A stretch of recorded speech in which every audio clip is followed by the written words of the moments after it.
Good afternoon, Pastor. Oo, palihog pa dayon. Pastor. Nakoy clarification lang kay di ko di masabtan siguro. Okay. Habo mo construct unsa ang papangutara ni kanang sa Daniel 9 verse 20. Daniel 9 verse 26. Okay, 9:26. Mahitungod sa 70 weeks o 70 weeks. Yeah, maog sa middle of the week imong pangutana ni? Oo, kani bitaw sa kaning and after thrice 4 and 2 weeks shall Messiah be cut off. Unsay kaning di ba thrice 4 and 2 weeks is 6 to 2 weeks. Kini 26 sa kuan 9:26 no? Okay. 9:26. Okay, og tapos sa kanunam og unom. Okay nga ning suon. Kini siya nga area part ni siya sa Daniel 8:14 sa 2,300 days. Okay? Part ni siya diri. Unya part sa 2,300 days naghisgot og 70 weeks. Okay? Unya kung imong tan-aw ng Biblia kining 70 weeks, iyang gi-explain na ay 62 weeks, na ay gitawag na tog 7 weeks, o gadunay 1 week. Wa ka kamantay igsoon, 62 plus 7 equals, pila? 69 plus 1 week equals 70 weeks. Ang 70 weeks igsoon, aduna may 7 days ang usa ka semana. So therefore, aron imong i-convert ngadto sa days, ang 70 weeks, i-multiply nimo into 7 days. Okay? 70 times 7 equals 490 days.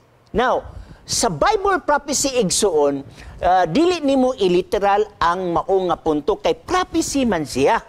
Now, kumudagan kag prophecy, tanaw na to kung unsay paagi sa pag-interpret sa word nga days. Ezekiel 4:6. Okay? Nag-ingon ang Ezekiel nga a day is a year. Di na lang ko basahon, di tamalangan. So therefore, it is not 490 days, but 490 years. Okay? Now, ingani, ang imong gikalibgan dinhi sa 26, kining 1 week diri. O in the midst of that week, di ba? Tama ko? Tunga-tunga ana nga semana ang Misaya gitawag na tog pagapatsyon. Now, ingani nga mga punto. Kung imo na siyang i-compute igsuon, gikan sa 26, mo end na siya sa 26 AD. Ako maglisod ko og pag-simplify ani igsuon basta walay chalkboard. Kay nakinahalam ni siya chalkboard aron mapapasabot. Okay? Gikan sa 26 AD, kung imo na siyang i-add, moabot sa gitawag na tug 34. Ang pangutana nganong nahimo man siyang gitawag og 34. It is because igsuon imbis mahulog og 33 kay 26 plus 7 equals 33 man. Nganong nahimo og 34. Mao bitaw kay sa biblical manggod igsuon sa counting sa atong days. For example, niabot og 10 BC, 9 BC, 8 BC hantod sa 1 BC. Milahos din siya og 1 AD. Nga kung imong tanaw ng principle sa mathematics, mo agigigag 0. So kay wala may 0, tanawa ang counting sa ato nga kalendar. Pag abot sa 4 BC, 3 BC, 2 BC, 1 BC, ni kalit og 1 AD.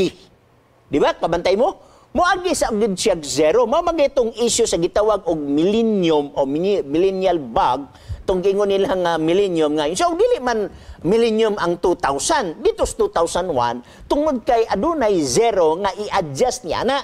So, therefore, it is not 33 AD but 34 AD. Now, tunga-tunga sa 26 nga to sa 34 igsuon, mahulog na sa 31 AD.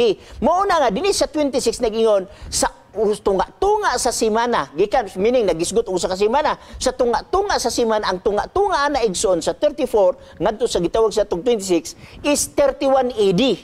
So meaning sa tunga-tunga sa simana pahunungon ang mga paghalad-halad. Kinsa may muhunong sa paghalad-halad? Si Jesus Christ, kay si Christ mo'y katapusan nga halad. Okay? So meaning to si Patyon si Christ, tama ang International Encyclopedia, tama ang mga ireferensya nga si Kristo gilangsang sa 31 AD.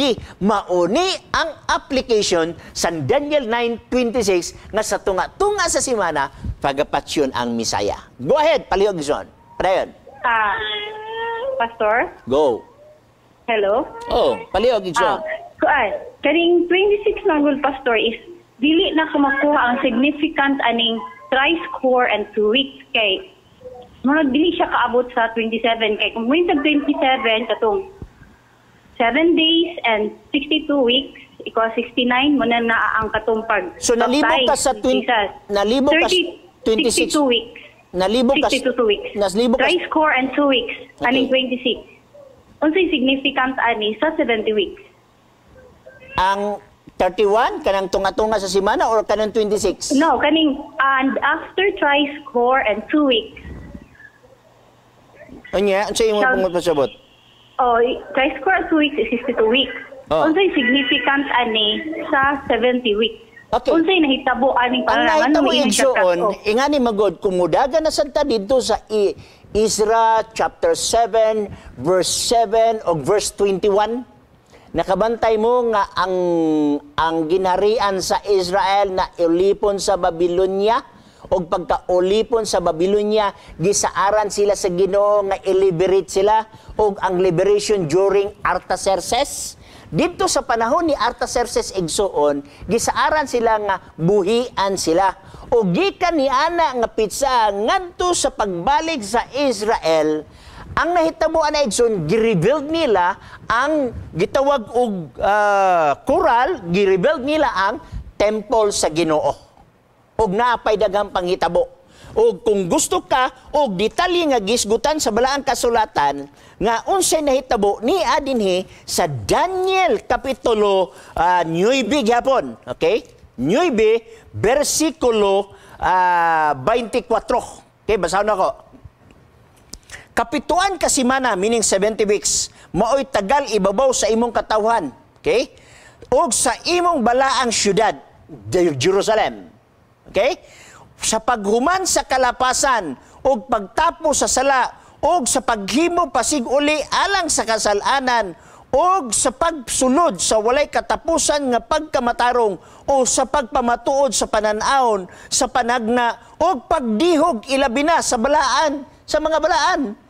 Mauni sa nahitabo sa 27, si Christ gidihog as Christ. Anointment, gi-anoint si Jesus Christ.